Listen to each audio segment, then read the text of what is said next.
كلامه المجيد وفرقانه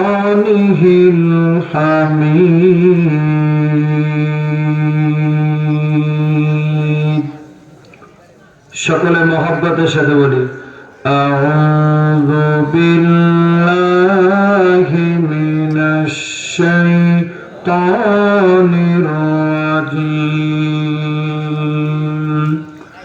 بسم الله الرحمن الرحيم الذي خلق الموت والحياة ليبلوكم أيكم أحسن عملا وهو العزيز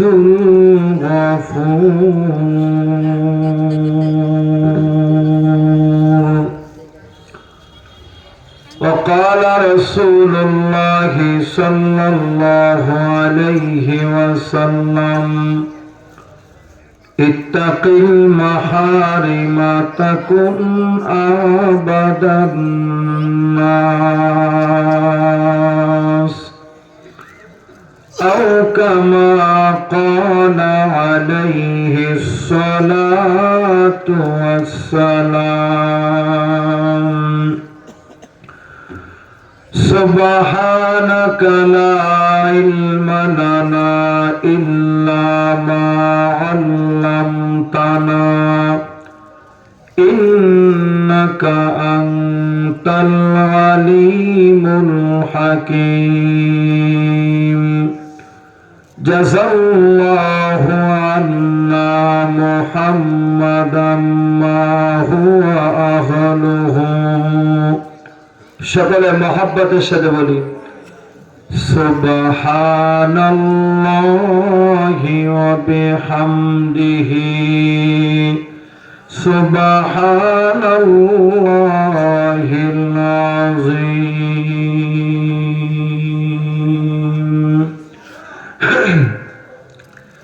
রূহে হুসনে মুস্তাফা হে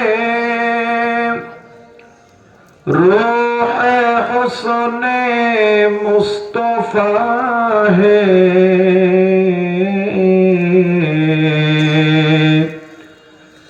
एक बहर बेकरार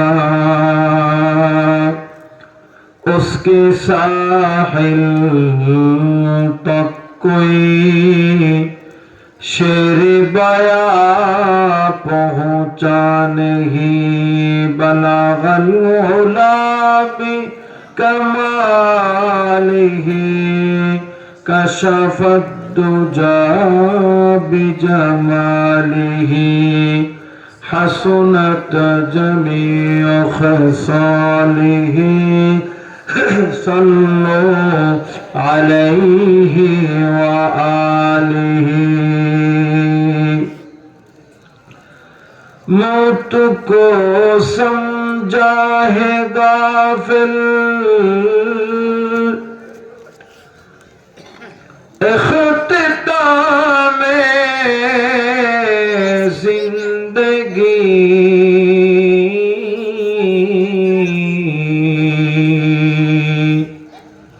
दर हकीकत मौत तेरे इब्तिदाए जिंदगी मुसाफिर हर कुजा बाशद वतन वायादमी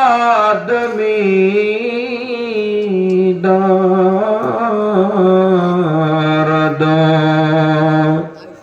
चुबुलबुल दर कफस बाशद चमुंडायादमी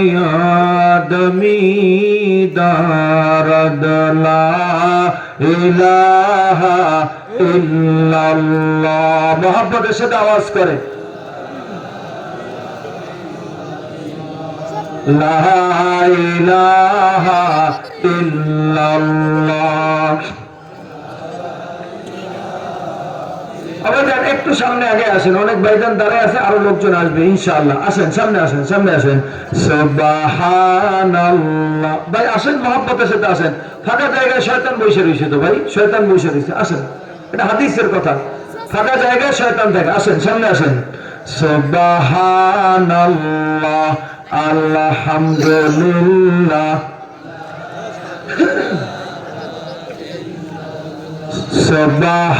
সুবহানাল্লাহ আলহামদুলিল্লাহ সবাই কেউ দাঁড়ায় থাকবেন না আসেন মেহেরবানি করে আসেন সবাই বসেন মেহেরবানি করে বসেন সুবহানাল্লাহ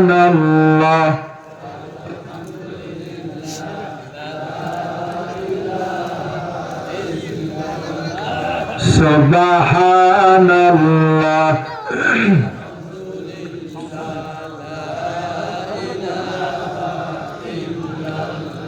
বৈশাখ মাসে শিমুল গাছে কে দিল রে তুলা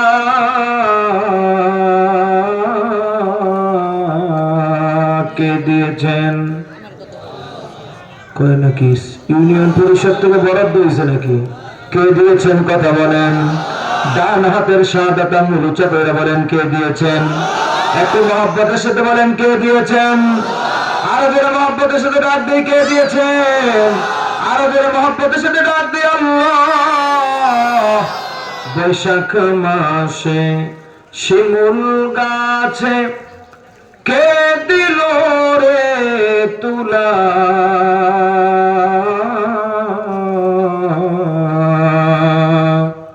চৈত্র মাসে নদীর তীরে কে দিল রে ধুলা নদীর পার ভাঙ্গে ওপার গড়ে এই তো নদীর খেলা সকাল বেলার ধনির তুই ফকির সন্ধ্যা বেলা নদী পথে নৌকা চালাও কেরে মাঝি ভাই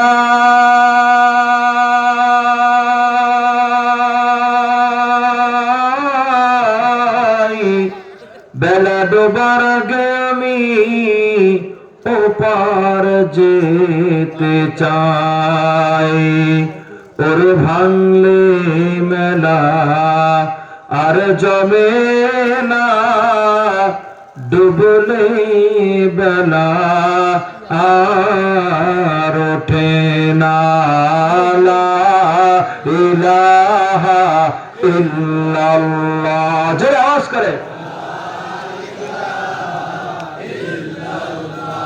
লা ইলাহা ইল্লাল্লাহ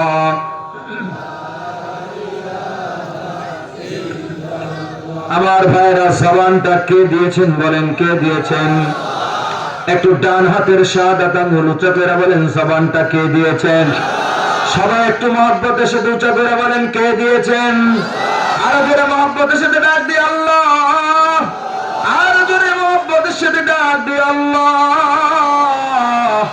আমার ভাইয়েরা কাল কিয়ামতের কঠিন ময়দানে আল্লাহ রাব্বুল আলামিন যদি আপনাকে আমাকে জিজ্ঞাসা করেন আমার বান্দারে কত সুন্দর একটা জবান তোমারে আমি দিয়েছিলাম বান্দা এ আমার বান্দা তুমি কি দেখো না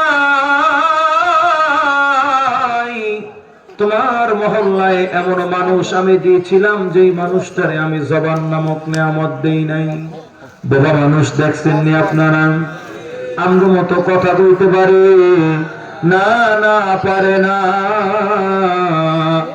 আল্লাহ পাক যদি জিজ্ঞাসা করেন আমার বান্দা আরে আমার দেওয়া জবান দিয়া বান্দা এই জমিনের কত মানুষের নাম তুমি মহব্বতের সাথে উচ্চারণ করছো, এই জমিনের কত মানুষের নাম তুমি মহব্বতের সাথে ডাক দিয়েছো রে বান্দা। তুমি কি দেখো না ওই বাবা মানুষটা গোটা জীবনে নিজের মাকে মা বইলা একটা ডাক দিতে পারে নাই, ওই বাবা মানুষটা গোটা জীবনে নিজের বাবাকে বাবা বইলা একটা ডাক দিতে পারে নাই।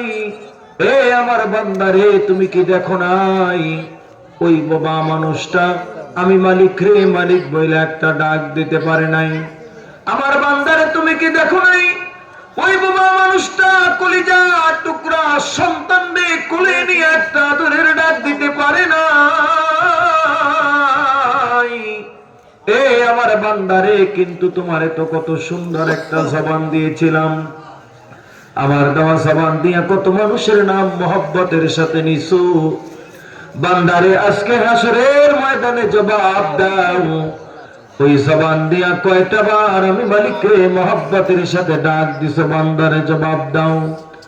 বলেন তো আল্লাহ পাক যদি আপনাকে আমাকে জিজ্ঞাসা করেন আর প্রশ্ন করেন, এই প্রশ্নের উত্তর দিয়া পার পাওয়ার মতো কোন ক্ষমতা আমাদের আছে নাকি? কথা বলেন। না, নাই নাই। হাদিসের ভিতরে এটাই নবীজি বলেছেন, মান হুসিবা কাদ উযিবা। হাসরের ময়দানে আল্লাহ পাক রব্বুল আলামিন যদি কোন বান্দাকে কোন বিষয়ের হিসাবের জন্য পাকড়াও করেন যে বান্দা এইটা হিসাব দাও, ওই বান্দা ওই বিষয়ের হিসাব দিয়ে আল্লাহর কাছে পার পাবে না। এজন্য নবীজি আমার বিশ্ব নবী আমাদেরকে দোয়া শিখাই দিয়েছেন, আমার উম্মত যখনই মালিকের কাছে হাত তুলবা তো দোয়া করবা, আল্লাহুম্মা হাসিবনি হিসাবান ইয়াসীরা। ওগো আল্লাহ, তুমি যদি আমার কাছ থেকে হিসাব নাও, তুমি যদি আমার কাছ থেকে হিসাব নাও, আমার কাছ থেকে যখন হিসাব গ্রহণ করবা তো হিসাবটা একটু সহজ কইরা নিও। সবাই বলেন আমিন। নবীজি এই দোয়া শিখাইছেন যে আল্লাহর কাছে এইটা দোয়া করবা, কারণ আল্লাহ যদি কাউকে হিসাবের জন্য পাকড়াও করেন তো ওই বান্দারা রক্ষা হবে না। মুসলমান ভাইরা আমার, আশেপাশের আওয়াজগুলা বন্ধ করে, অনেক আওয়াজ আসতেছে। স্বেচ্ছাসেবক যারা এখানকার দায়িত্বশীল আছে, অনেকে আশেপাশে যারা কথা বলতেছে, এগুলো বন্ধ করে দিই। মুসলমান ভাইরা আমার, বলতেছিলাম আল্লাহ রাব্বুল আলামিন যদি প্রশ্ন করেন আমার বান্দারে, আমার দেওয়া জবান দিয়া এই জমিনের কত মানুষের নাম মহব্বতের সাথে উচ্চারণ করছো, এ আমার বান্দা আজকে হাসরের ময়দানে জবাব দে, ওই জবান দিয়া কয়টা মার আমারে মহব্বতের সাথে ডাক দিছো? মুসলমান ভাইরারে আমার, আল্লাহ পাক যদি আপনাকে আমাকে এমনটা প্রশ্ন কইরা বসেন তো আল্লাহ পাকের এই প্রশ্নের উত্তর দেওয়ার মতো ক্ষমতা আমাদের নাই। আজকে উত্তর নড়িয়া বাইতুল আকসা জামে মসজিদের উদ্যোগে আয়োজিত 14তম বার্ষিক তাফসীরুল কোরআন মাহফিলের কিছু হোক বা না হোক, কমস কম আজকের এই মুবারক মজলিসে কয়েকটা বার হৃদয়ের ভালোবাসা উজাড় কইরা সেই মালিককে আমরা ডাক দিতে চাই। রাজি আছেন ইনশাআল্লাহ? কে কে রাজি আছে হাত তুলে দেখাই। নারে তাকবীর! আরো জোরে লাগবো। নারে তাকবীর! আজকের মাহফিল সফল হোক, কবুল হোক।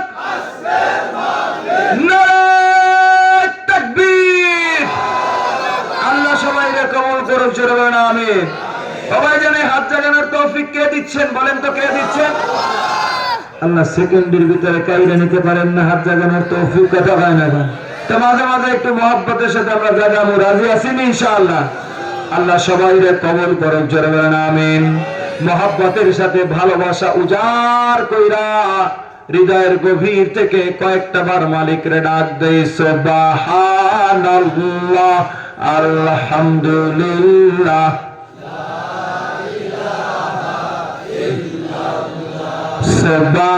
সুবহানাল্লাহ,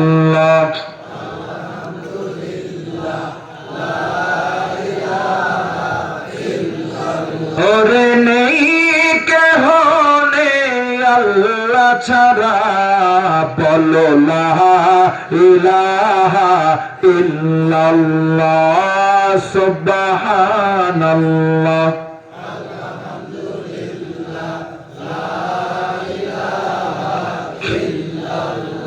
পাখির গানে গানে হাওয়ার তানে তানে ওই নামেরই সুর শোনা যায়, ওই নামেরই সুর শোনা যায়।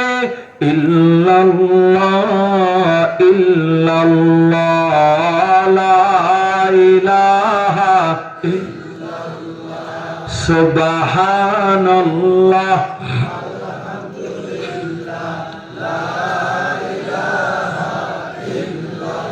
ইয়া খালেকু ইয়া মালেকু ইয়া হান্নানু ইয়া মান্নান সুবহানাল্লাহ।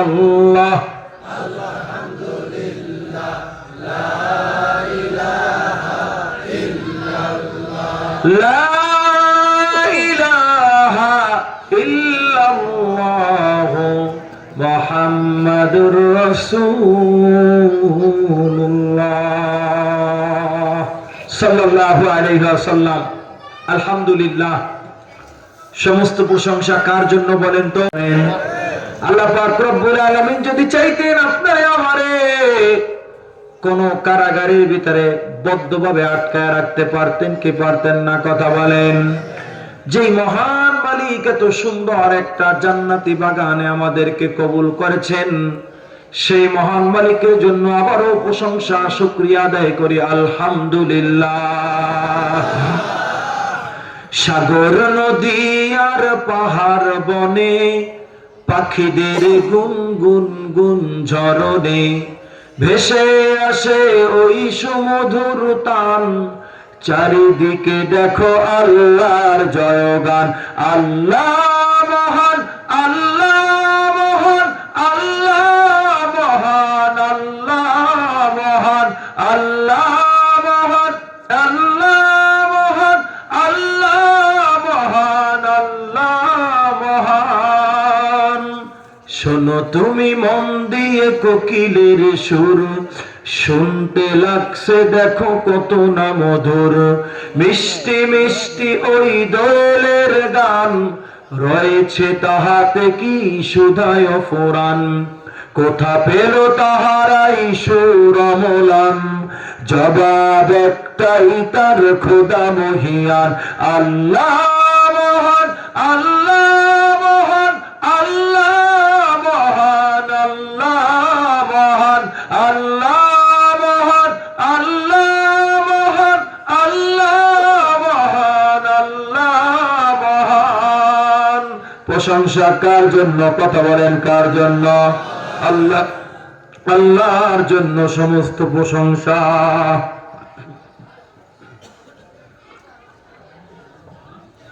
মুহতারাম হাজিরিন, আমি পবিত্র কালামুল্লাহ শরীফের আমি আগেই বলে নিচ্ছি, আমি কিন্তু ছাত্র পড়ানো হুজুর। মনে করেন যে সারা বছর খালি ওয়াজ করি আর খাই না, এই হুজুর না, কিন্তু ছাত্র পড়ানো হুজুর।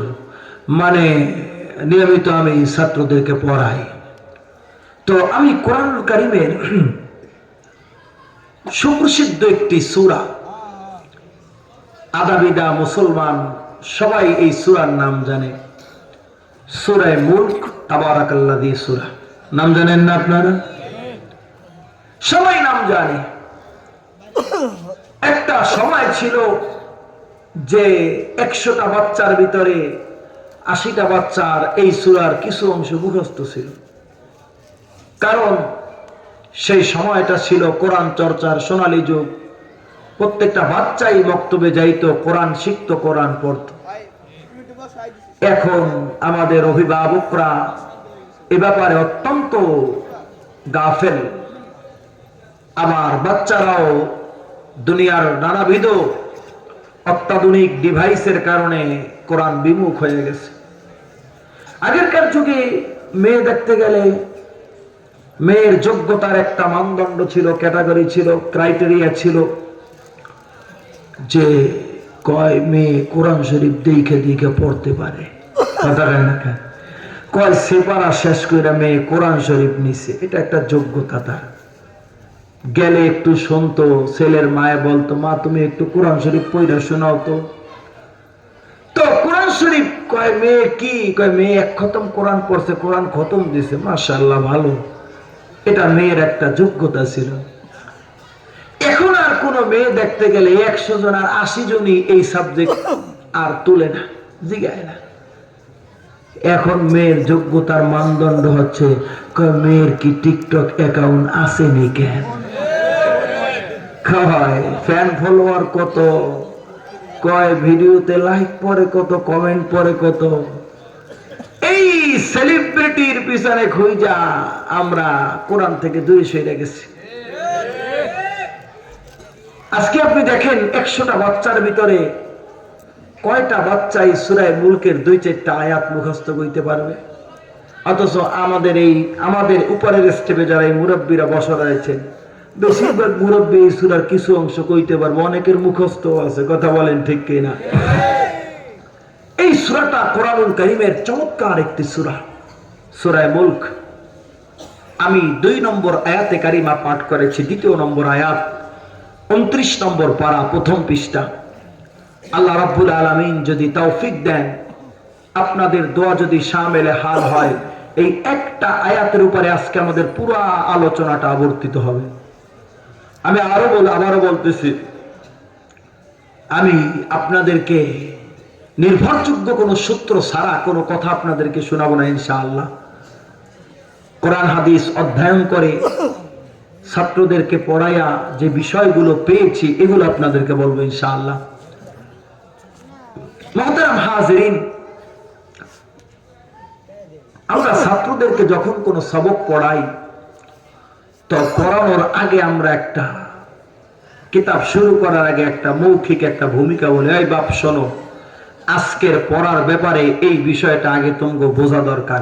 এই ভূমিকাটা বুঝলে আজকের পড়াটা তোমার জন্য পুরা বেলজিয়াম গ্লাসের মতো ফকফকা হয়ে যাবে।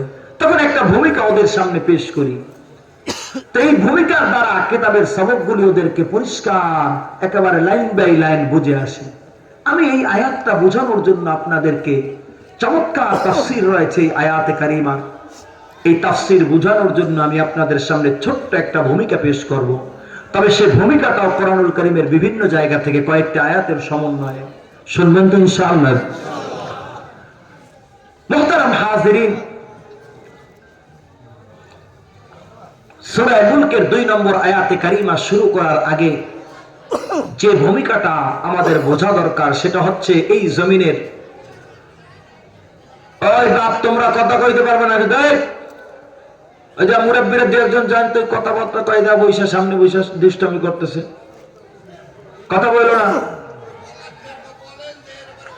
এই ভলান্টিয়ার বাইরে কই, এই যারা কথা কয় তাদেরকে এখান থেকে হয় বসাই দেন, না আস্তে দূরে সরাই দেন, আওয়াজ ছাড়া। মুহতারাম হাজিরিন, আমার দিকে তাকান।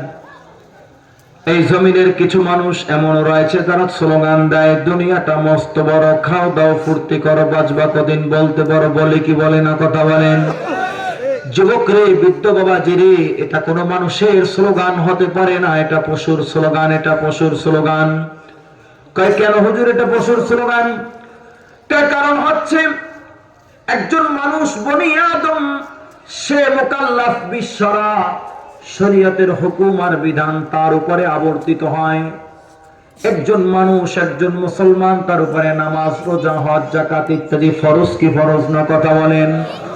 একজন মুসলমান চাইলেই মন চাই জিন্দেগি যাপন করতে পারে না,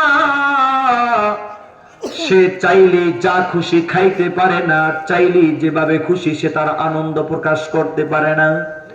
ওই মুসলমানের মৃত্যু, কবর, হাসর নাসর, মিজান, পুল, সিরাত, সব জব আছে না নাই, কথা বলেন। সুতরাং সে যেভাবে মনে চায় সেভাবে ফুর্তি করতে পারবে না। মরার মানে, দুনিয়া থেকে ইন্তেকাল মানেই তার জীবনের পরিসমাপ্তি নয়, বরং তার এমন এক জীবন শুরু হয় যেই জীবনের শুরু আছে শেষ নাই, মানে আসল জিন্দেগি তার শুরু হয়ে যায়। তো এই জন্য একজন মানুষ সে দুনিয়াতে মন চাই জিন্দেগি যাপন করতে পারে না, যা ইচ্ছা তাই খেতে পারে না, যা ইচ্ছা সেভাবে চলতে পারে না। পক্ষান্তরে একটা পশু, এই পশুর জন্য শরীয়তের কোনো আলাদা বিধিনিষেধ নাই। এমনকি আপনারা শুনছেন নাকি যে গরুতে দুর্বা ঘাস খাইতে পারবে, নেপোলিয়ান ঘাস খাইতে পারবে না, এমন কোন বিধান শুনছেন? না না না, একটা পশু সে তার আঙ্গিকে থাইকা সে যা খুশি তাই খাইতে পারবে, যেভাবে মনে চায় সে তার আঙ্গিকে খুশি প্রকাশ করতে পারবে। যদি হালাল প্রাণী হয় তো তাকে আল্লাহর নামে জবেহ করে খেয়ে ফেলবে, বাস কেসা খতম, তার আর কোনো হিসাব নিকাশের বিষয় নাই। কথা বলেন ঠিক কিনা? কিন্তু একজন মানুষের তো হিসাব নিকাশের বিষয় আছে। তো মুসলমান ভাইরা আমার, দুনিয়াটা মস্ত বড়, খাও দাও ফুর্তি করো, বাজবা কদিন বলতে পারো, এটা কোনো মানুষ স্লোগান দিতে পারে না। কারণ দিন শেষে তাকে তার রবের সামনে দাঁড়াইতে হবে। পক্ষান্তরে একটা পশুর জন্য কোনো হিসাব নিকাশ আর বিধিনিষেধ নাই। সুতরাং এই স্লোগান এটা পশুর স্লোগান। কথা বলেন ঠিক কিনা? মুসলমান ভাইরা আমার, তাহলে প্রশ্ন আসে, আল্লাহ তাআলা আমাদেরকে কি এমনি এমনি বানাইছেন নাকি?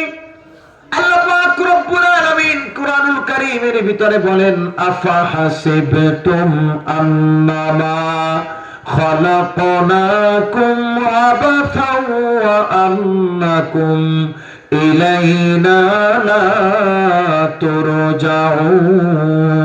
আল্লাহু আকবার বলেন।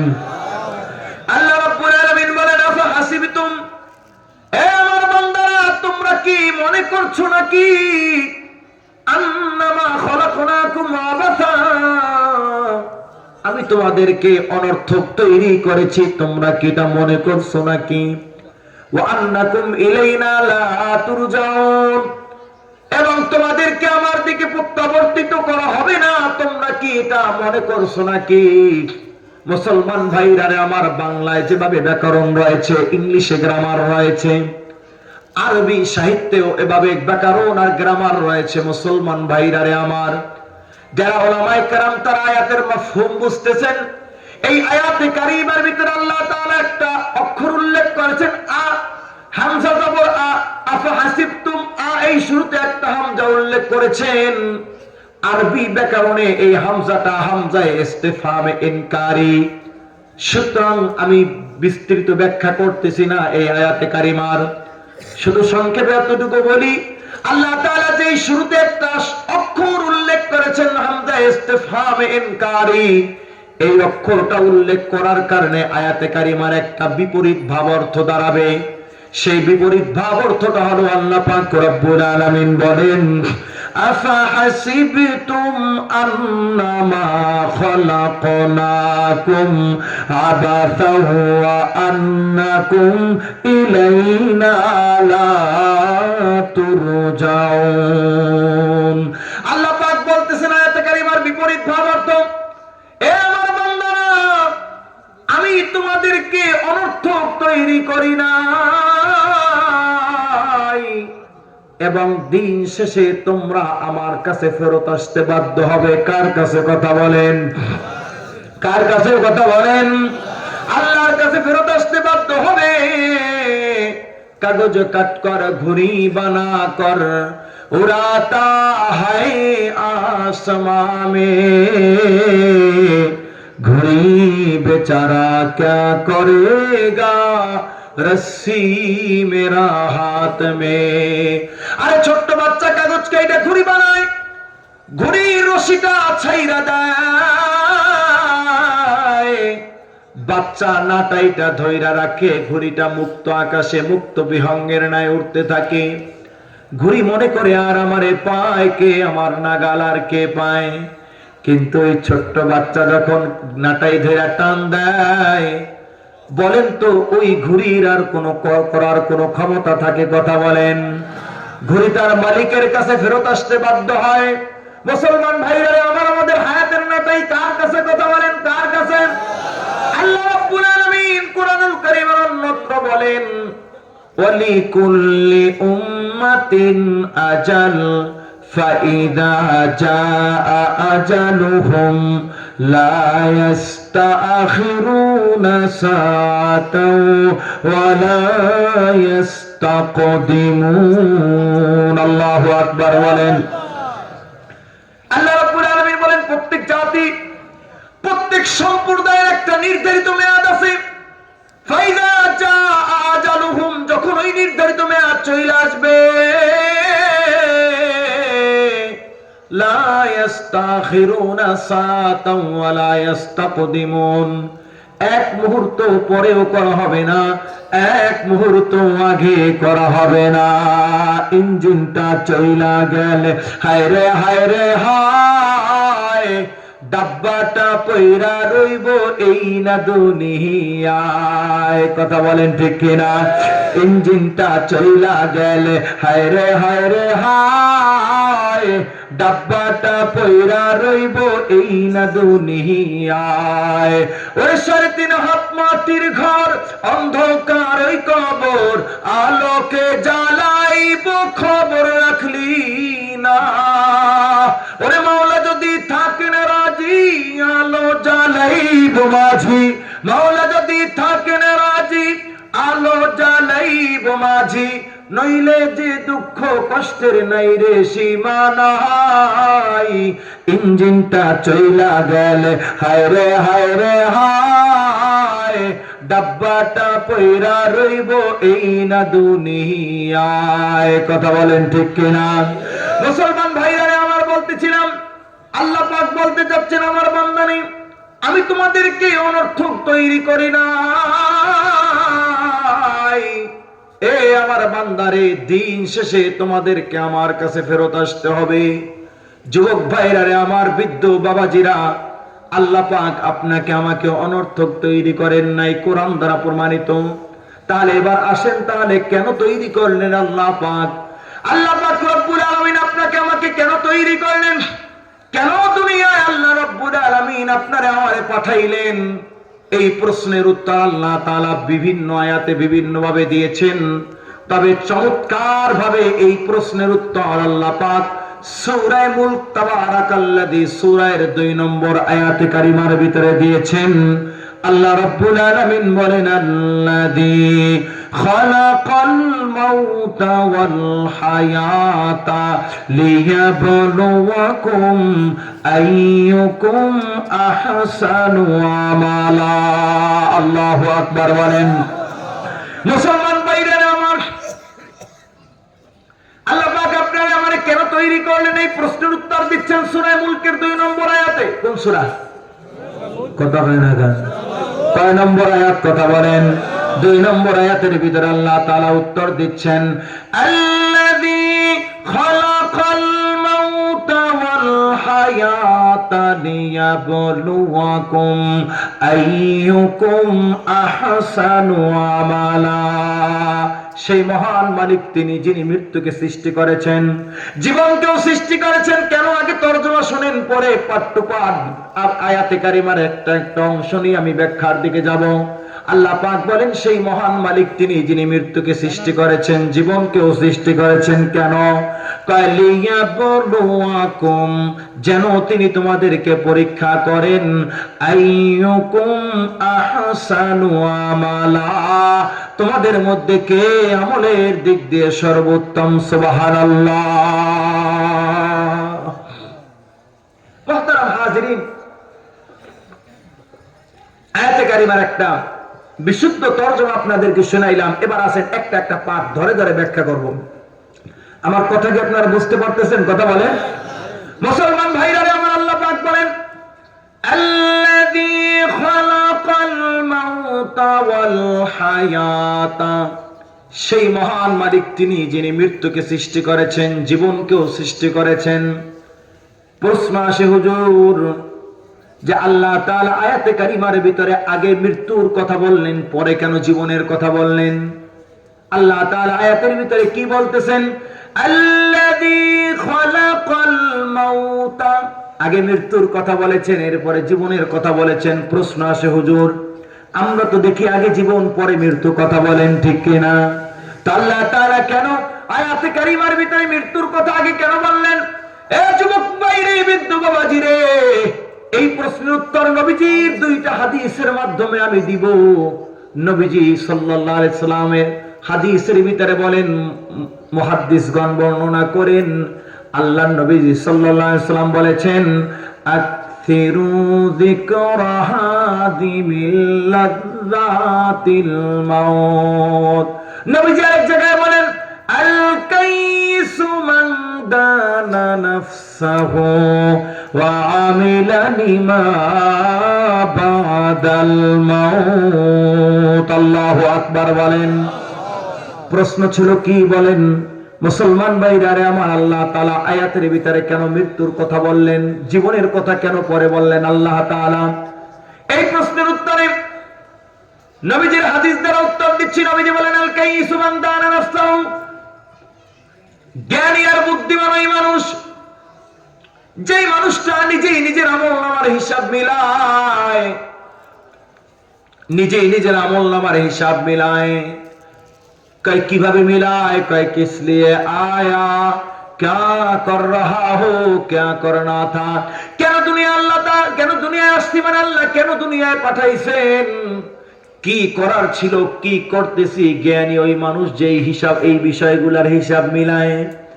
আল্লাহর নবীজি বলেন, ওয়ামিলা লিমা বাদাল মাউত, এবং মৃত্যু পরবর্তী জীবনের জন্য আমল করে। সুবহানাল্লাহ।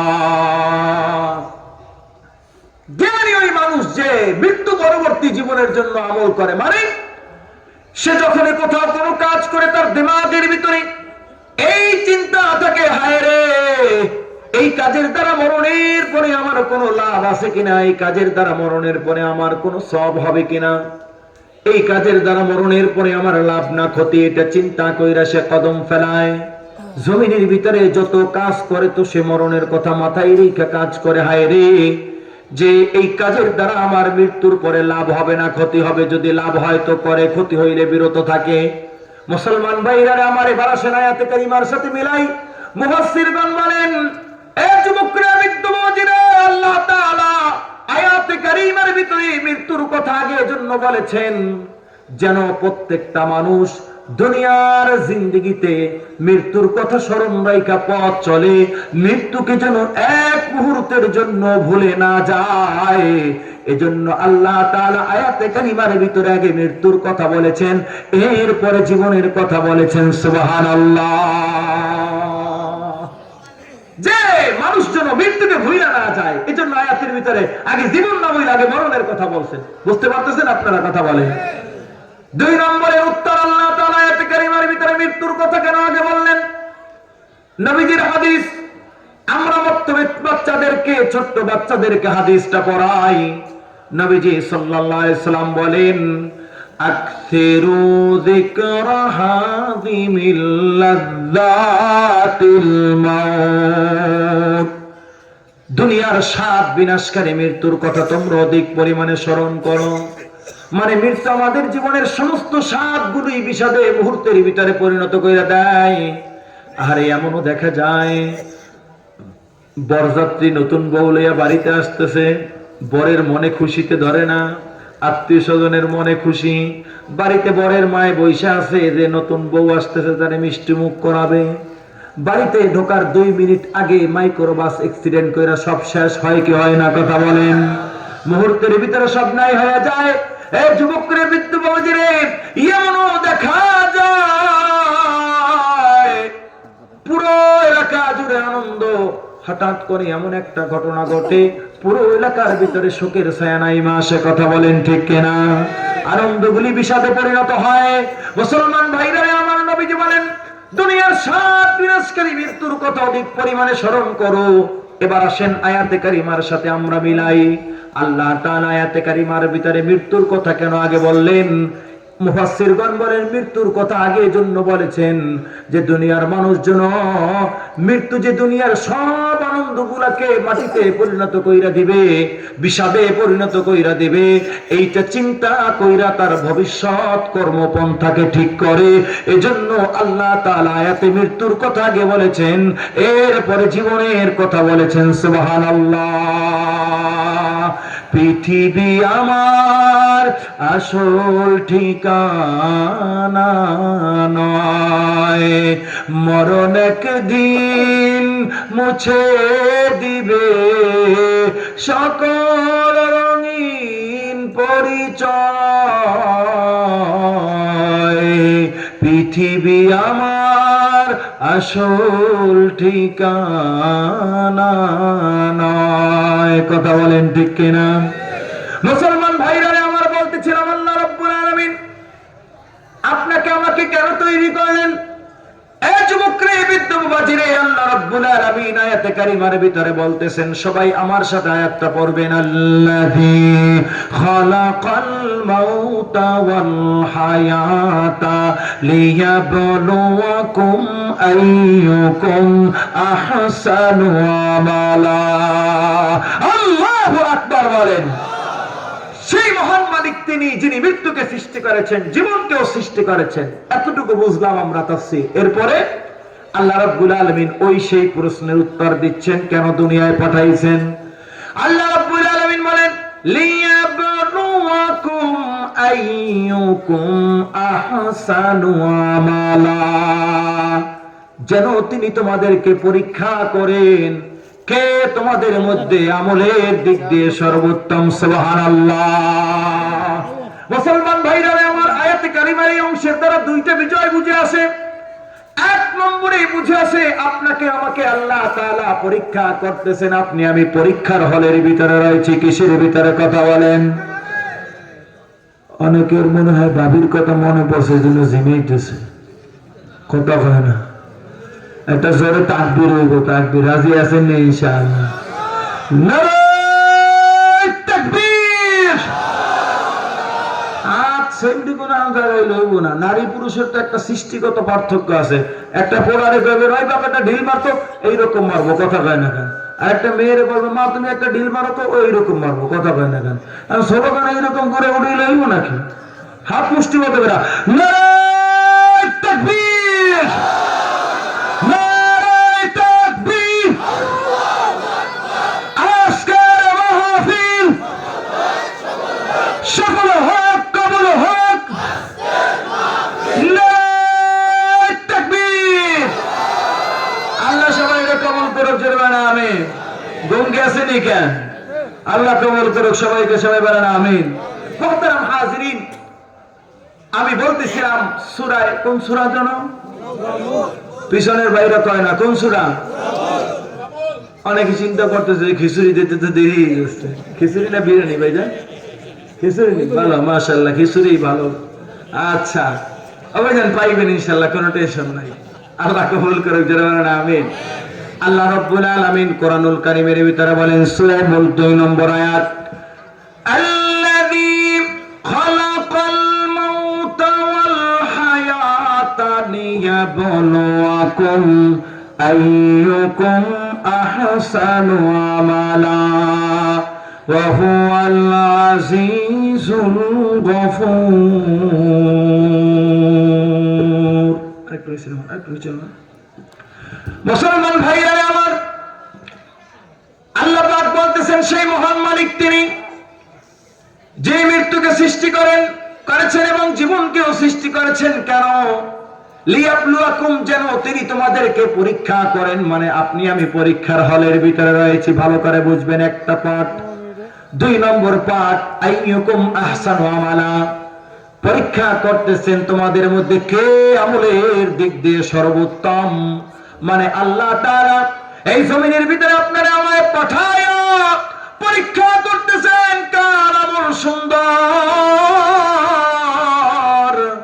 আল্লাহ তাআলা কার চেহারা সুন্দর এটা দেখবেন না, কার বডি ফিটনেস সুন্দর এটা আল্লাহ তাআলা দেখবেন না, কার পোশাক সুন্দর এটা দেখবেন না, কার বাড়ি সুন্দর, গাড়ি সুন্দর, নারী সুন্দর এটা আল্লাহ তাআলা দেখবেন না। কারণ দুনিয়ার এই সৌন্দর্যের আল্লাহ তাআলার কোনো দরকার নাই, আল্লাহ নিজেই সবচেয়ে সুন্দর। কথা বলেন ঠিক কি না?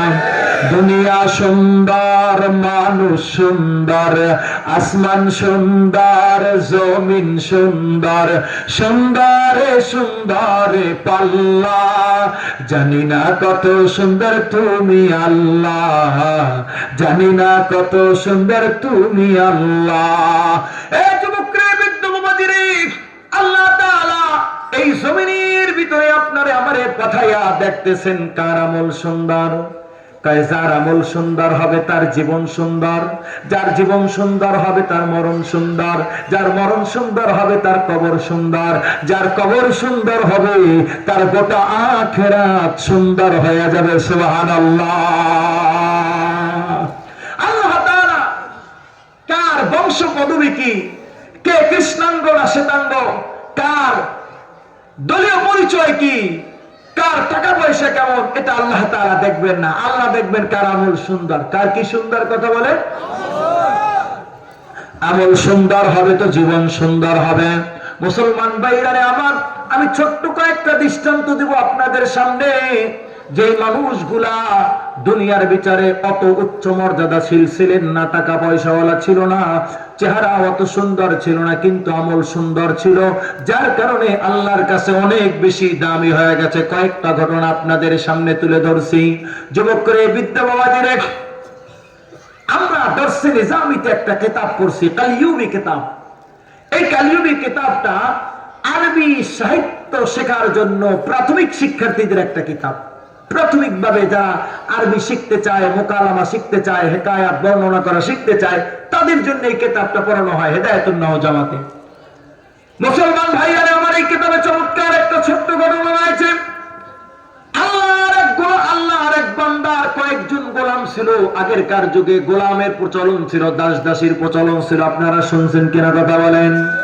মুসলমান ভাইরা আমার, একদিন ওই মনিব চিন্তা করলেন, হায় রে, রাতের বেলা আমার গোলামগুলি কি করে এটা একটু দেখা দরকার, ঘুরে ঘুরে দেখা দরকার।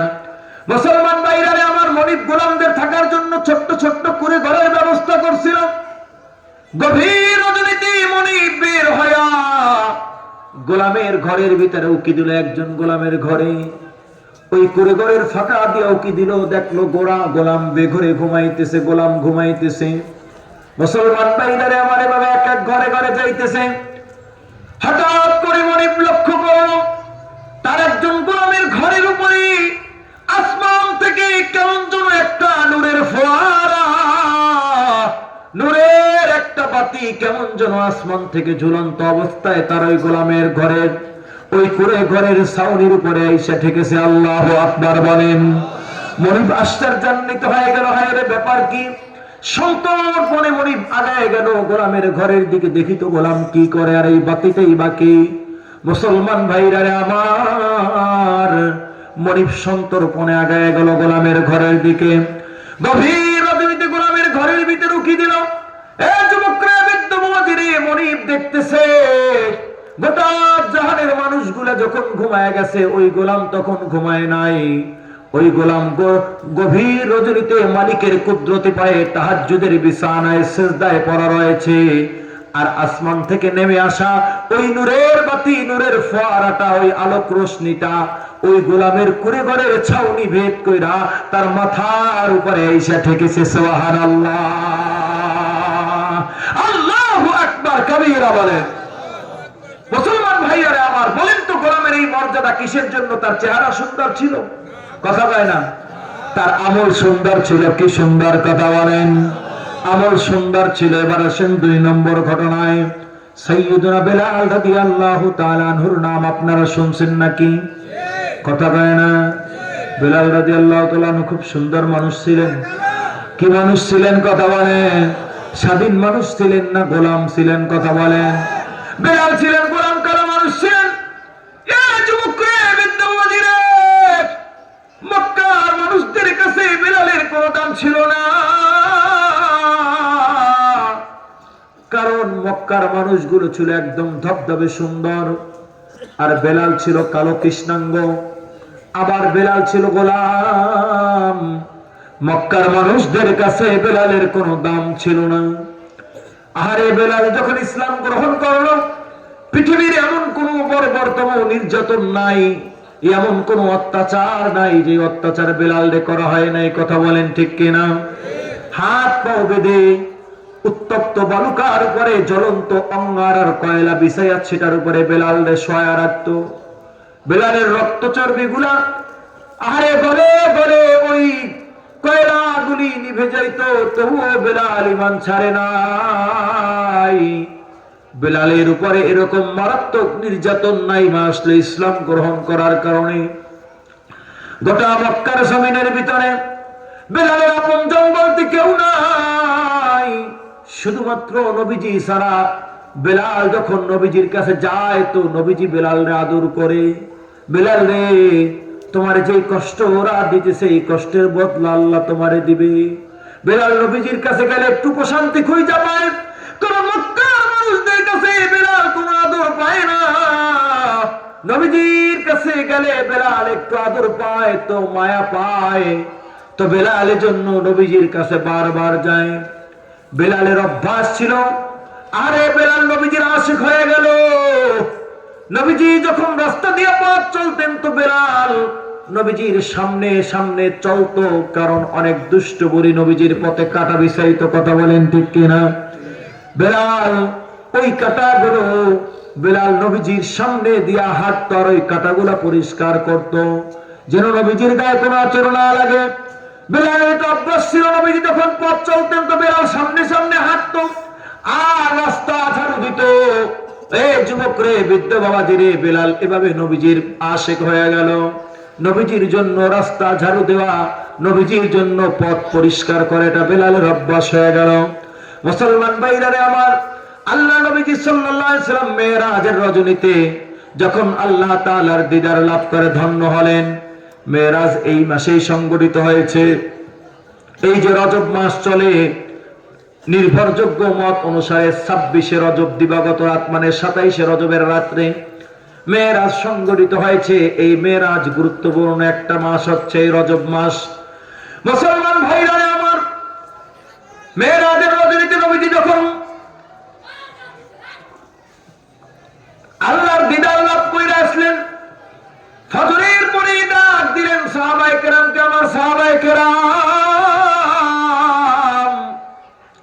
এ আমার সাহাবীরা, আসো আসো তোমরা এদিকে আসো। সাহাবায়ে কেরাম আল্লাহর নবীজির পাশে আসলেন। নবীজি বেলালরেও ডাক দিলেন, ওগো বেলাল, ওগো বেলাল তুমি কই? বেলাল নবীজির পাশে আসলো, নবীজির পাশে বসলো। নবীজি বলেন, আল্লাহ পাক রব্বুল আলামিন আজকে আমাকে তার দিদারের দ্বারা ধন্য করেছেন, আমি তার দর্শন লাভ করেছি, তার সাক্ষাৎ পেয়েছি। নবীজি বললেন, আমার সাহাবায়ে কেরাম, ওগো বেলাল, আমি যখন আল্লাহ পাকের দিদারে যাইতেছিলাম, সপ্ত আকাশের উপরে জিবরিল আমিন আল্লাহ পাকের নির্দেশে জান্নাতের নিয়ামতগুলো আমারে ঘুরে ঘুরে দেখাইছেন জান্নাতের ভিতরে। নবীজি বলেন, বেলাল গো, আমি যখন জিবরিল আমিনকে নিয়ে জান্নাতের ভিতরে পথ চলতেছিলাম, আমি জান্নাতের ভিতরে আমি নবীর আগে তুমি বেলালের খরমের আওয়াজ, জুতার আওয়াজ আমি শুনতে পেয়েছি। সুবহানাল্লাহ। বলেন তো, এই যে নবীজি বেলালের জুতার আওয়াজ, খরমের আওয়াজ জান্নাতের ভিতরে শুনতে পাইলেন, বেলালের চেহারা সুন্দর ছিল এজন্য? কথা বলেন, কি সুন্দর ছিল? কথা বলেন, আমল সুন্দর ছিল তো বেলাল দামি হয়ে গেছে আরশের মালিকের কাছে। আরেকটা ছোট্ট দৃষ্টান্ত দেই। হাকিমুল উম্মত মুজাদ্দিদুল মিল্লাত শাহ আশরাফ আলী থানভী রাহমাতুল্লাহ আলাইহির কাছে একজন আলেম গেলেন মুরিদ হওয়ার জন্য। যে হুজুর আমার একটু মুরিদ বানায় নেন। এখন যেই লোকটা ডাক্তার, সে কিন্তু রোগী দেখলে বোঝে যে এই রোগীর চিকিৎসা তার কাছে হবে কিনা। হাকিকি যে লোকটা ডাক্তার, তো হাকিমুল উম্মত মুজাদ্দিদুল মিল্লাত শাহ আশরাফ আলী থানভী রাহমাতুল্লাহ আলাইহি তার চেহারা দেখা ওই আলেমকে বললেন, এই বাচ্চাগুলারে না থামাইলে তো মুসিবত মুসিবত।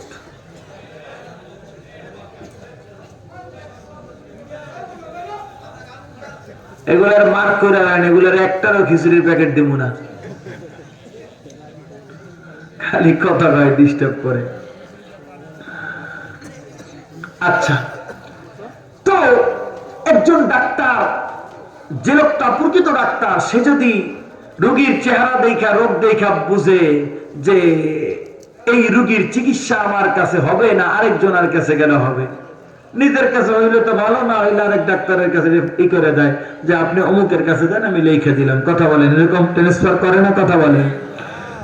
তো হাকিমুল উম্মত মুজাদ্দিদুল মিল্লাত শাহ আশরাফ আলী থানভী রাহমাতুল্লাহ আলাইহির কাছে ওই আলেম আসলেন মুরিদ হওয়ার জন্য, হুজুর আমারে মুরিদ বানায় নেন। হাকিমুল উম্মত মুজাদ্দিদুল মিল্লাত শাহ আশরাফ আলী থানভী রাহমাতুল্লাহ আলাইহি চেহারাটা দেখে কইলেন, ভাইজান আপনি আসছেন আমার কাছে মুরিদ হওয়ার জন্য, ভালো কথা, কিন্তু আপনি আমার কাছে মুরিদ না হইয়া আপনি অমুক জায়গায় গিয়ে দেখবেন বাজারের ভিতরে এক কোনায় একটা লোক তন্দুরের চুলায় রুটি বানায়, আপনি তার কাছে গিয়ে বলবেন আমাকে হাকিমুল উম্মত থানভী পাঠাইছে আপনার কাছে মুরিদ বানানোর জন্য। এ যুবক রে, বৃদ্ধ বাবাজি রে, আপনাদেরকে আরেকটা উদাহরণ দিলে এই বিষয়টা পরিষ্কার বুঝে আসবে। আপনাদের একজন মুসল্লি খতিব সাহেবের কাছে আসলো, হুজুর আমার একটু মুরিদ বানায় দেন, একটু তওবা তিল্লা আমারে পড়াই দেন, একটু তওবা করাই দেন। এখন হুজুর কইল তো ওই যে নড়িয়া বাজারের ওই দক্ষিণ সাইডে দেখবে একটা লোক জুতা সেলাই করে, ওনার কাছে গিয়ে বলবো যে খতিব সাহেব পাঠাইছে আপনার কাছে একটু মুড়ি দেওয়ার জন্য। তো বেচারার কেমন লাগবে কোন? তো আইলাম হুজুরের কাছে মুড়ি দেওয়ানের লেগে, হুজুর পাঠায়, কত মানুষ এটা পছন্দ করতে পারে না স্বভাবগত ভাবে। তো ওই আলেমকে যখন এটা বললেন, উনি কয় হুজুরের কাছে আইলাম, হুজুর কোথায় পাঠাইতেছে। তো এখন আল্লাহর ওলি থানভী রাহমাতুল্লাহ আলাইহি বলছে, তো এখন তো কিছু করার নাই, তো বলছে দেখি যাই, গিয়ে দেখি কি অবস্থা। তো খুঁজতে খুঁজতে সেই বাজারের কাছে গেছে।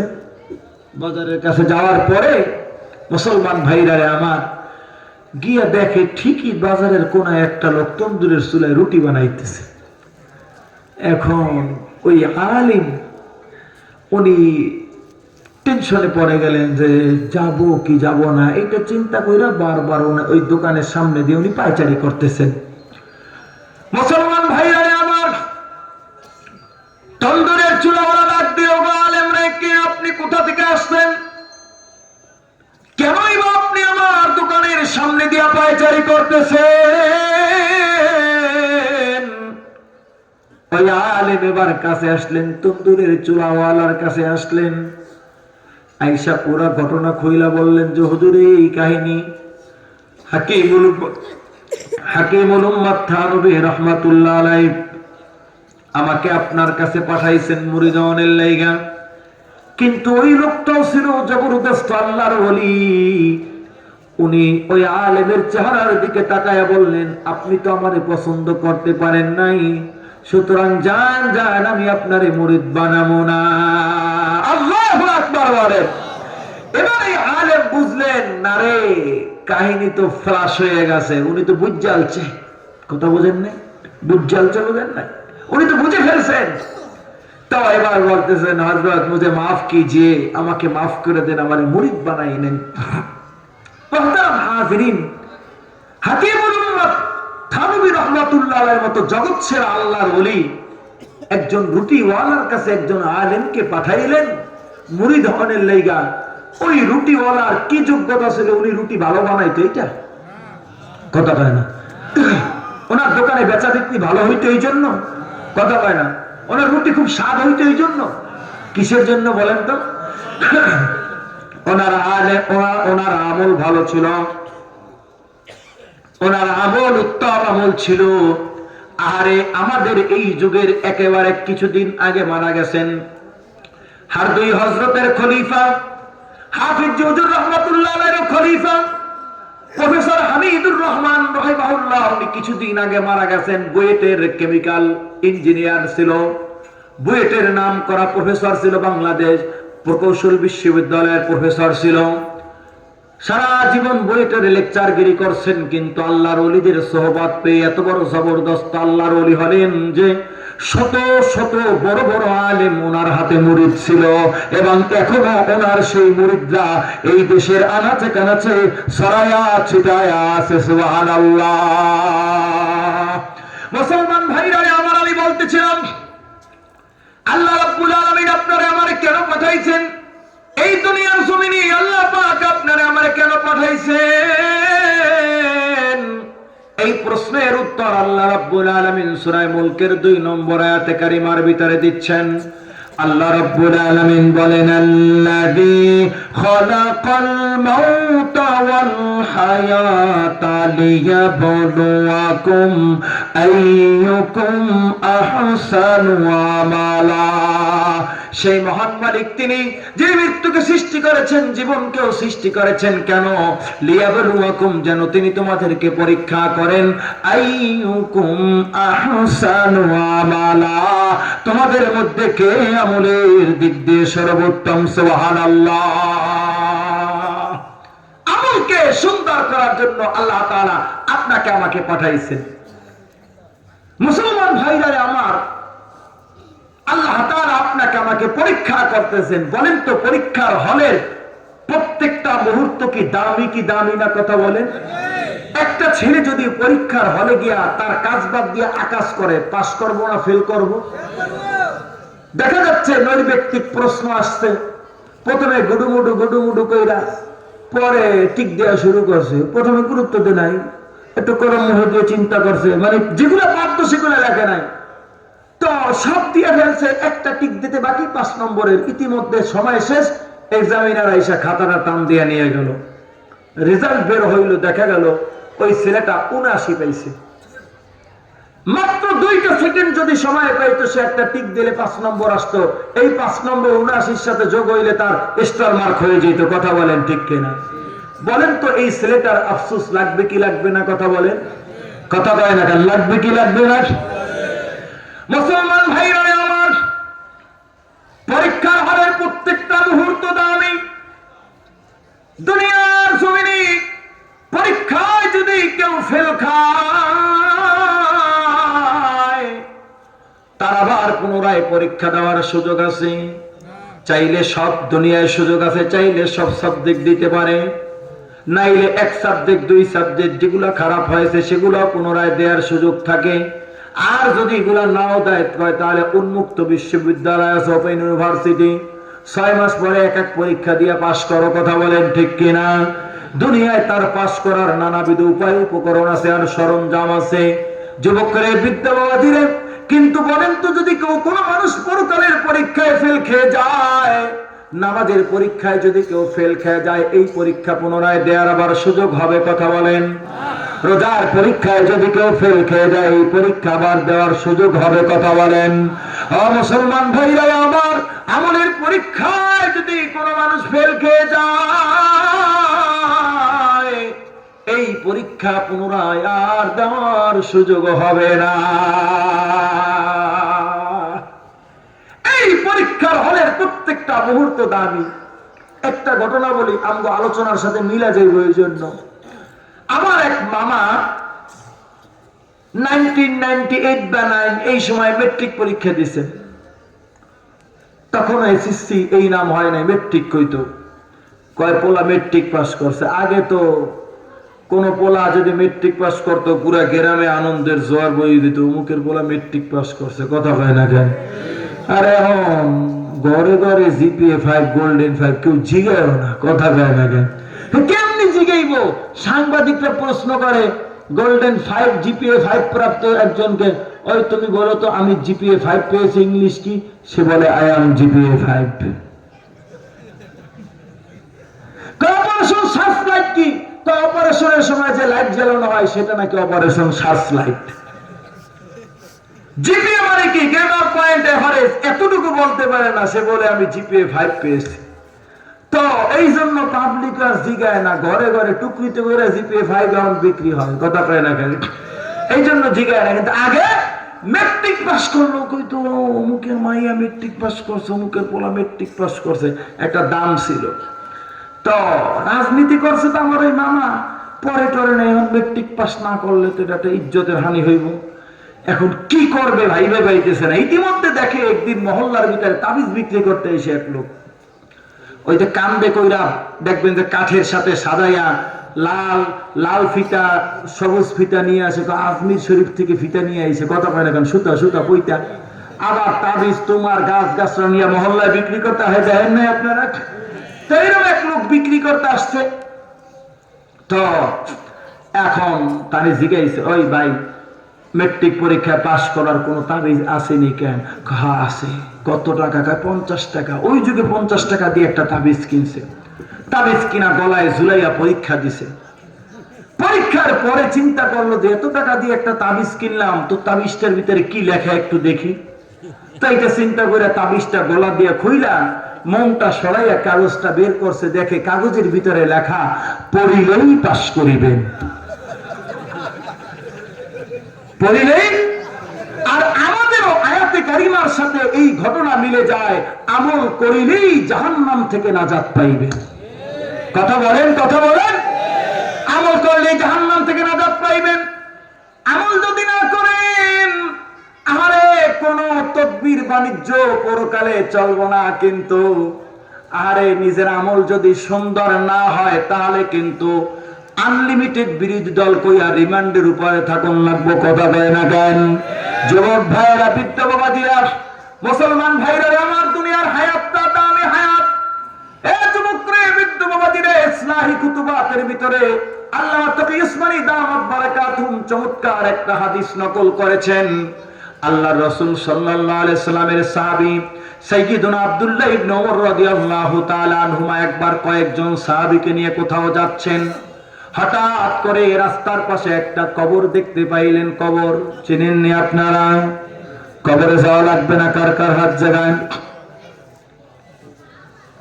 যাওয়া লাগবে নি? সবাই সবাই লাগবে কবরে যাওয়া। একদিন মাটির ভিতরে হবে ঘরে মন আমার, মন কেন বন্ধ দালান ঘর। ও একদিন মাটির ভিতরে হবে ঘরে মন আমার, মন কেন বন্ধ দালান ঘর। প্রাণ পাখি উড়ে যাবে পিঞ্জির ছিঁড়ে,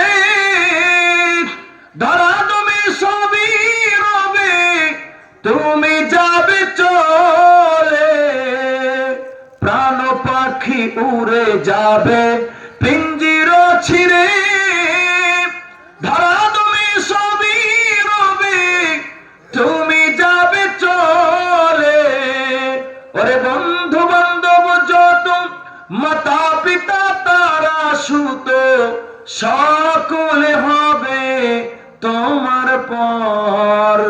মন আমার, মন কেন বন্ধ দালান ঘর। একদিন মাটির ভিতরে হবে ঘর। মন আমার, মন কেন বন্ধ দালান ঘর। মুসলমান ভাইরা আমার, বলতেছিলাম আল্লাহ রাসূল সাল্লাল্লাহু আলাইহি ওয়াসাল্লামের সাহাবী সাইয়্যিদুনা আব্দুল্লাহ ইবনে ওমর কয়েকজন সাহাবীকে নিয়ে কোথাও যাচ্ছিলেন। হঠাৎ করে রাস্তার পাশে একটা কবর দেখতে পাইলেন। কবর দেখা মাত্র আল্লাহর রাসূলের সাহাবী সঙ্গে সঙ্গে পূর্ব কোনো ঘোষণা ছাড়া যাত্রা বিরতি দিলেন। সঙ্গীরা সবাই তাকাই রইল, হায়রে বলা নাই কাওয়া নাই, যাত্রা বিরতি। কিন্তু কেউ কিছু বলেন না। কি করেন? আব্দুল্লাহ ইবনে ওমর সেটা দেখার জন্য সবাই তাকাই রইলেন আব্দুল্লাহ ইবনে ওমরের দিকে। সবাই দেখলেন আব্দুল্লাহ ইবনে ওমর যাত্রা বিরতি দিয়া নামাজে দাঁড়ায় গেলেন। 2 রাকাত নামাজ আদায় করলেন। নামাজ শেষ, সবাইরে বললেন চলো আবার শুরু করি। সঙ্গী সাহাবায়ে কেরাম ঘিরে ধরলেন। ওগো আল্লাহর রাসূলের সাহাবী, ব্যাপারটা বুঝলাম না। কয় কি ব্যাপার? কয় এটা কার কবর? আর কবরকে দেখা কেনই বা আপনি যাত্রা বিরতি দিলেন? এটা তো আমাদের আগের কোনো মশওয়ারা ছিল না। আল্লাহর রাসূলের সাহাবী সাইয়্যিদুনা আব্দুল্লাহ ইবনে ওমর বলেন, ওগো আমার সঙ্গীরা, এটা কার কবর আমি জানি না, তবে কবরকে দেখা মাত্র বিশ্বনবীর একটা হাদিস আমার মনে পড়ে গেল। বিশ্বনবীজি বলেছেন, কবরে যে মানুষগুলারে দাফন করা হয়েছে, কবরের প্রত্যেকটা মানুষ প্রতিনিয়ত কান্দে আর আল্লাহর কাছে ফরিয়াদ জানায়, আল্লাহ নিজের জীবনের মূল্যবান সময়গুলোরে কত নষ্ট করছে আল্লাহ। কবরের কোন কোন মানুষ কান্দে আর আল্লাহর কাছে দোয়া করে, আল্লাহ এ মালিক, কবরের মানুষগুলি কান্দে আর দোয়া করে, আল্লাহ আহারে কতদিন চায়ের দোকানে বইসা এক কাপ চা খাইছি, আধা ঘন্টা নষ্ট কইরা এমনও পাবলিক আছে না নাই? কথা বলেন, কথা বলেন। এক কাপ চা খাইছি, আধা ঘন্টা নষ্ট কইরা, আল্লাহ ও মালিক, ওখান থেকে যদি 5টা মিনিট কম সময় ব্যয় কইরা আমি যদি 2 রাকাত নামাজ আদায় করতাম, আমার আমলনামায় 2 রাকাত নামাজের সওয়াব বেশি থাকতো। কবরের মানুষগুলি ভাবে কান্দে আর বলে, আল্লাহ ও মালিক রে, আমি কতদিন তোমার দেওয়া নিয়ামত সময়কে আমি অযথা নষ্ট করছি। আল্লাহ গো, নিজের মূল্যবান সময়টাকে অহেতুক নষ্ট করছি। আল্লাহ সময়গুলো যদি ওভাবে নষ্ট না করে আমি যদি কয়েকটা বার তোমার নামের জিকির করতাম, সুবহানাল্লাহ, আলহামদুলিল্লাহ, লা ইলাহা ইল্লাল্লাহ, আল্লাহু আকবার, সুবহানাল্লাহ, আলহামদুলিল্লাহ, লা ইলাহা ইল্লাল্লাহ, আল্লাহু আকবার। আব্দুল্লাহ ইবনে ওমর বলেন, কবরের মানুষগুলো কান্দে আর আল্লাহর কাছে বলে, আল্লাহ আমি যদি কয়েকটা বার দুনিয়ার হায়াতে তোমার নামের জিকির করতাম তো ওই জিকিরের সবগুলো আমার আমলনামায় বেশি থাকতো। কবরের মানুষগুলি কান্দে আর আল্লাহর কাছে বলে, আল্লাহ তুমি আবার আমারে একটু দুনিয়ায় যাওয়ার সুযোগ দাও, তৌফিক দাও। আল্লাহ এমন ভালো আমল করব দুনিয়া থেকে বাইজিদ বুস্তামি হইয়া তারপরে কবরে আসব। বলেন তো কবর থেকে দুনিয়ায় আবার পুনরায় কামব্যাক করার কোন সুযোগ থাকবে? কথা বলেন। যতই কান্দাকাটি করুক দুনিয়ায় আবার আসার সুযোগ থাকবে? কথা বলেন। না না, সুযোগ থাকবে না। দুনিয়ার হায়াতে আর ফেরত আসার সুযোগ থাকবে না। দুনিয়ার শ্রেষ্ঠ সময়, হায়াতের শ্রেষ্ঠ সময় কবু আর মিলিবে না। এ সুযোগ হারাইও না, এ সুযোগ আর পাবে না হেলায় ফেলিয়া। সারাটা জীবন যাবে কান্দিয়া কান্দিয়া। জীবন বলতে কবরের জীবন, জীবন বলতে পরকালের জীবন। হায়াতের শ্রেষ্ঠ সময়, দুনিয়ার শ্রেষ্ঠ সময় কবু আর মিলিবে না। এ সুযোগ হারাইও না, এ সুযোগ আর পাবে না হেলায় ফেলিয়া। সারাটা জীবন যাবে কান্দিয়া কান্দিয়া, সারাটা জীবন যাবে কান্দিয়া কান্দিয়া। কিন্তু এই কান্দায় কোনো লাভ হবে না। এ যুবকরা, বৃদ্ধ বাবাজিরে, এজন্যই আল্লাহ পাক রব্বুল আলামিন কোরআনুল কারীমের ভিতরে বলতেছেন, আল্লাযী খালাকাল মাউতা ওয়াল হায়াতা লিয়াবলুয়াকুম আইয়ুকুম আহসানু আমালা। আল্লাহু আকবার বলেন। আল্লাহ তাআলা কিসের জন্য পাঠাইছেন বলেন তো? আমলকে সুন্দর করার জন্য পাঠাইছেন। মুসলমান ভাইরা আমার, আল্লাহ তাআলা আমলকে সুন্দর করার জন্য পাঠাইছেন। আব্দুল্লাহ ইবনে ওমরের কথা বলতেছিলাম, যুবকরে, বৃদ্ধ বাবাজিরে, উনি বলতেছেন কবরকে দেখা মাত্র বিশ্বনবীর এই হাদিসটা আমার মনে পড়ে গেল। কবরের মানুষগুলি প্রত্যেকটা মানুষ এভাবে অতীত হায়াতের কথা স্মরণ করে আর কান্দে। এই যুবকরে, বৃদ্ধ বাবাজিরে, উনি বলতেছেন আমার সঙ্গীরা, কবরকে দেখা মাত্র বিশ্বনবীর এই হাদিস আমার মনে পড়ে গেল। সুতরাং আমি আমার যেহেতু এখনো হায়াত বাকি আছে, আমি কবরকে দেখে যাত্রা বিরতি দিয়ে 2 রাকাত নামাজ পড়লাম। আমার আমল নামায় 2 রাকাত নামাজের সব যুক্ত হয়ে গেল। সুবহানাল্লাহ। মুহতারাম হাজিরিন, কোন সূরা বলতেছিলাম বলেন তো? কোন সূরা? কত নম্বর আয়াত? 2 নম্বর আয়াত। কি বলেছেন আল্লাহ তাআলা? যে কেন দুনিয়ায় পাঠাইছেন, এই প্রশ্নের উত্তর দিয়েছেন আল্লাহ তাআলা। প্রশ্নটা কি? যে আল্লাহ তাআলা কেন পাঠাইছেন? উত্তর হলো আল্লাহ তাআলা আমলকে সুন্দর করার জন্য পাঠাইছেন। বুঝতে পেরেছেন এতটুকু? এবার আসেন আমি কয়েক মিনিটের আলোচনার ফিনিশিং টেনে দিচ্ছি। তো হুজুর, আমলটা সুন্দর কেমনে করব? কেমনে আমল সুন্দর করব? এটা ফর্মুলাটা কি? দেখেন, নামাজ, রোজা, হজ, যাকাত এগুলো তো বেসিক মুসলমান হিসাবে আপনাকে আমাকে আদায় করতেই হবে। এটা নিয়ে তো ওয়াজের আর কিছু নাই, নামাজ তো পড়তেই হবে। কথা বলেন, ঠিক কিনা? আমি খুতবার ভিতরে একটা হাদিস পড়েছি, সুনান তিরমিজি 2305 নম্বর হাদিস, মানে 2305। আল্লাহ রাসূল সাল্লাল্লাহু আলাইহি ওয়াসাল্লামের সাহাবী সাইয়্যিদুনা আবু হুরায়রা রাদিয়াল্লাহু তাআলা আনহু হাদিসটা বর্ণনা করেছেন। একটা মোটামুটি বড় হাদিস, আমি কিয়দাংশ ছোট্ট একটা অংশ পাঠ করেছি। আমাদের আমল সুন্দর করার জন্য এই হাদিসের এই অংশটুকু আমাদের খুব দরকার। নবীজি সাল্লাল্লাহু আলাইহি ওয়াসাল্লাম বর্ণনা করেন, ইত্তাকিল মাহারিমা তাকুন আবাদান নাস। নবীজি বলেন সব ধরনের হারাম থেকে বাইচে থাকো। হাদিসের শব্দ ছোট্ট কিন্তু অর্থবহ। নবীজি বলেন সব ধরনের হারাম থেকে বাইচে থাকো। হারাম দেখবা না, হারাম খাইবা না, হারাম ছুঁইবা না, হারাম স্পর্শ করবা না, হারাম শুনবা না, সব ধরনের হারাম থেকে বাইচে থাকো। নবীজি বলেন তাকুন আবাদান নাস, এই জমিনে শ্রেষ্ঠ আবেদ বান্দা হয়ে যাবে। সুবহানাল্লাহ। এক নম্বরের দেখেন হাদিসের ইবারত সংক্ষিপ্ত কিন্তু অর্থবহ। ইত্তাকিল মাহারিম, সব ধরনের হারাম থেকে বাইচে থাকো। হারাম দেখবা না, বেগানার দিকে তাকানো হালাল না হারাম? অশ্লীল দৃশ্য দেখা হালাল না হারাম? হারাম দেখবা না, হারাম খাইবা না, হারাম শুনবা না, হারাম স্পর্শ করবা না, হারামের ঘেরানো নিবা না, হারামের দিকে পায়ে হেঁটে যাবা না। নবীজি বলেন তাকুন আবাদান নাস, এই জমিনের শ্রেষ্ঠ আবেদ বান্দা হয়ে যাবে। সুবহানাল্লাহ। এক নম্বরের কাজ আমল ভালো করার জন্য। দুই নম্বরে আমি আপনাদের ছোট্ট একটা আমল দেব আমল ভালো করার জন্য। রাত দিন মিলে কয় ঘন্টা কথা বলেন? 24 ঘন্টায় মাত্র 5টা মিনিট, খুব বেশি সময় কথা বলেন? 5টা মিনিট যে কোনো একটা জায়গায় বৈশা হোক, যে কোনো একত্র নামাজের আগে বা পরে বা ঘুমের আগে পরে দোকানে বসতেছেন, কাস্টমার না থাকলে খেতে খামারে কাজ করতেছেন নিরিবিলি, ওখানে 5টা মিনিট মহব্বতের সাথে সুবহানাল্লাহ, আলহামদুলিল্লাহ, লা ইলাহা ইল্লাল্লাহ, আল্লাহু আকবার, সুবহানাল্লাহ, আলহামদুলিল্লাহ, লা ইলাহা ইল্লাল্লাহ, আল্লাহু আকবার। মুসলমান ভাইরা আমার, 24 ঘন্টায় প্রত্যেকটা দিন মাত্র 5টা মিনিটে আমলটা একটু ধরি আমরা। যুবকরে মাত্র একটা মাস আমল করেন, দেখবেন আপনার জিন্দেগির রোড ম্যাপ পরিবর্তন হয়ে গেছে। সুবহানাল্লাহ।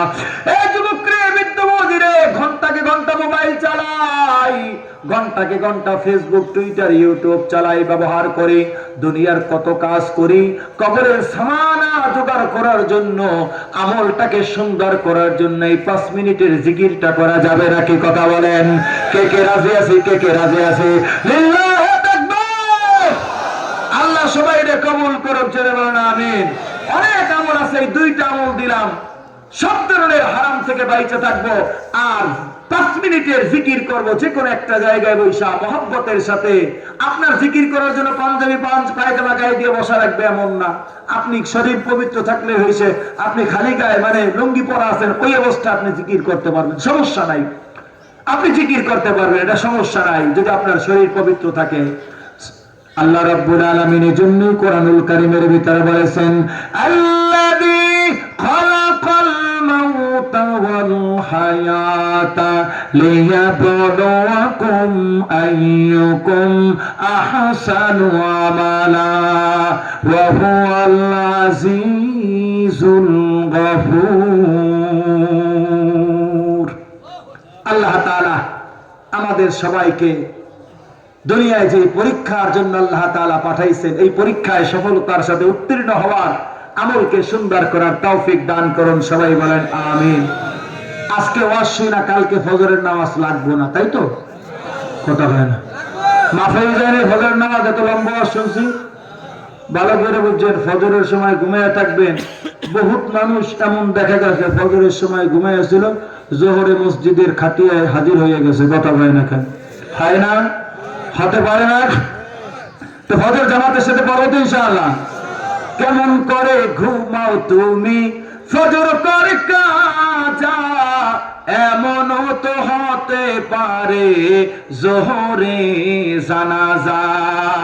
মুসলিম হয় না জন্ম নিলে মুসলমানের ঘরে, কাফের মুমিন তফাৎ হয় নামাজের উপরে। এই জীবনে হয় না যেন, এই জীবনে হয় না যেন নামাজ কভু কাজা, এমন তো হতে পারে জোহরে জানাজা। কেমন করে ঘুমাও তুমি ফজর করে কাজা, এমন তো হতে পারে জোহরে জানাজা। আমরা ফজর কাজা করব, আল্লাহ সবাইরে তৌফিক দান করুন, কবুল করুন, আমিন। কথা বলবেন এর আগে? আচ্ছা মহতারাম হাজরিন, চমৎকার আয়োজন আপনাদের আজকে আলহামদুলিল্লাহ। আমি গত 2 দিন ছিলাম ভোলা, একদম বাংলাদেশের শেষ